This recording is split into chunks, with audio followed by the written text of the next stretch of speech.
এই মুহূর্তে জাহাঙ্গীরনগর বিশ্ববিদ্যালয়ে আছেন সহকর্মী শাকির আহমেদ এবং মুরসালিন হক। সরাসরি প্রথমে যাচ্ছি শাকিরের কাছে। জাহাঙ্গীরনগর বিশ্ববিদ্যালয় কেন্দ্রীয় শিক্ষার্থী সংসদ জাকসু হল সংসদ নির্বাচনের ভোট গণনা সেটি কিন্তু ঠিক 1 ঘন্টা আগে শুরু হয়েছে। এখন প্রথম যে দুটি হলের ভোট গণনা সেটি কিন্তু চলছে।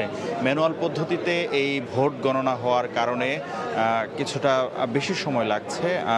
যদি জানাতে চাই যে 9টা থেকে বিকেল 5টা পর্যন্ত ভোট গ্রহণের কথা থাকলেও পরবর্তীতে নানা বিভ্রাটের কারণে কিন্তু মাঝখানে যে কয়েক ঘন্টা ভোট গ্রহণ বন্ধ ছিল, সেটির কারণে কিন্তু সময় ভোট গ্রহণের সেটি কিন্তু বাড়ানো হয় এবং পরবর্তীতে সেই ভোট গ্রহণ প্রক্রিয়া কিন্তু আমরা দেখতে পেয়েছি সন্ধ্যার পর, অর্থাৎ রাত 7:30টা পর্যন্ত সেই কয়েকটি হলে কিন্তু ভোট গ্রহণ চলে।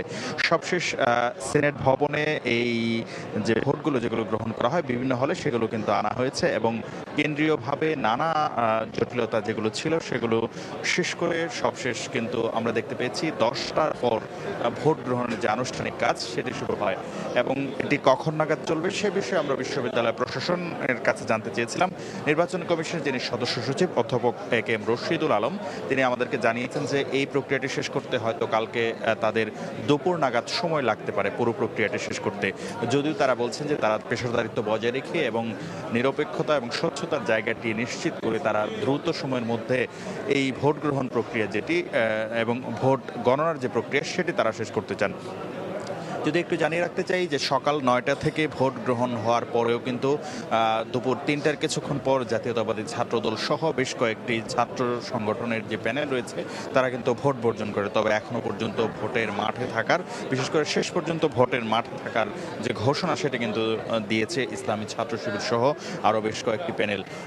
জানি যে এই নির্বাচনকে কেন্দ্র করে শুধু জাতীয়তাবাদী ছাত্রদল নয়, আমরা দেখতে পেয়েছি জাতীয়তাবাদী আদর্শ শিক্ষক যারা সেই ধরনের বেশ কয়েকজন শিক্ষক কিন্তু ভোট গ্রহণের যে প্রক্রিয়া বা নির্বাচন প্রক্রিয়া যে তাদের অবস্থান ছিল বা দায়িত্ব ছিল সেটি থেকে তারা সরে এসেছেন এবং এই নির্বাচন কমিশন সহ বিশ্ববিদ্যালয় প্রশাসনের বিরুদ্ধে তারা কিন্তু পক্ষপাত সহ নিরপেক্ষতা বজায় রাখতে না পারার যে অভিযোগ সেটি কিন্তু তারা করেছেন। বিশেষ করে ছাত্রদলের পক্ষ থেকে ভোট বর্জনের আগে কিন্তু বলা হয়েছিল যে বিশ্ববিদ্যালয় প্রশাসন একটি নির্দিষ্ট দলের কাছ থেকে ব্যালট পেপার সহ আনুষঙ্গিক যে সরঞ্জামাদি সেটি তারা ক্রয় করেছিল। সুতরাং নির্বাচনের নিরপেক্ষতা নিয়ে কিন্তু জাতীয়তাবাদী ছাত্রদলের পক্ষ থেকে এক ধরনের প্রশ্ন, সবশেষ কিন্তু তারা সেটি বর্জন করেছেন। তবে এখনো পর্যন্ত ভোট গণনার যে প্রক্রিয়া সেটি কিন্তু চলছে, অর্থাৎ বলা যায় যে কেবল শুরু হলো, 40 থেকে 45 মিনিট ধরে সেই প্রক্রিয়াটি কেবল আরম্ভ হয়েছে। তো এই ছিল আমার কাছে। আমাদের অন্যান্য সহকর্মীরাও কিন্তু জাহাঙ্গীরনগর বিশ্ববিদ্যালয়ের বিভিন্ন হল এবং কেন্দ্রের সংবাদ সংগ্রহ করেছেন। চলে যেতে যাই সহকর্মী মুরসালিন জুনায়েদের কাছে। জাহাঙ্গীরনগর বিশ্ববিদ্যালয় কেন্দ্রীয় ছাত্র সংসদ জাকসুর নির্বাচনে যে ভোট গ্রহণের যে প্রক্রিয়া সেটি শেষ হওয়ার পর ভোট কাজ সেটি যেমন ভেতরে চলছিল সব ঠিক তা এই চত্বরটি রয়েছে সিনেট ভবনের বাইরে। এই জায়গায় কিন্তু যারা আছেন এই যে মানুষের যারা রয়েছেন এই শিক্ষার্থীরা এখন পর্যন্ত তারাই মূলত আছেন, এখন পর্যন্ত আসলে এই নির্বাচনের সাথে যুক্ত আছেন। কেননা এরই মধ্যে যে ছাত্রদল বাম সহ বেশ কয়েকটি প্যানেল কিন্তু এরই মধ্যে ছাত্র সংসদ জাকসু নির্বাচনটিকে বর্জন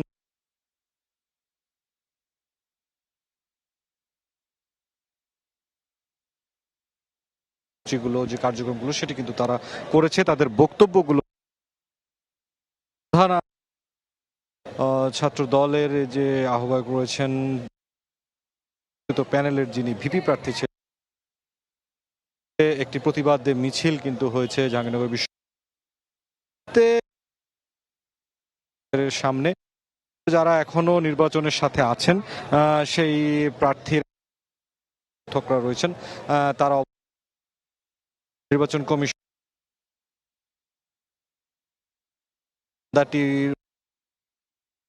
সেই ভবনটিতেও কিন্তু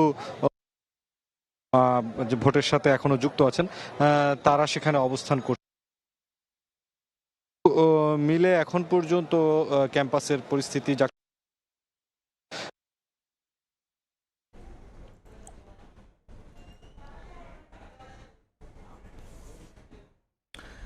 জাকসু নির্বাচনের সবশেষ নিয়ে আমরা সরাসরি ছিলাম জাহাঙ্গীরনগর বিশ্ববিদ্যালয় ক্যাম্পাসে।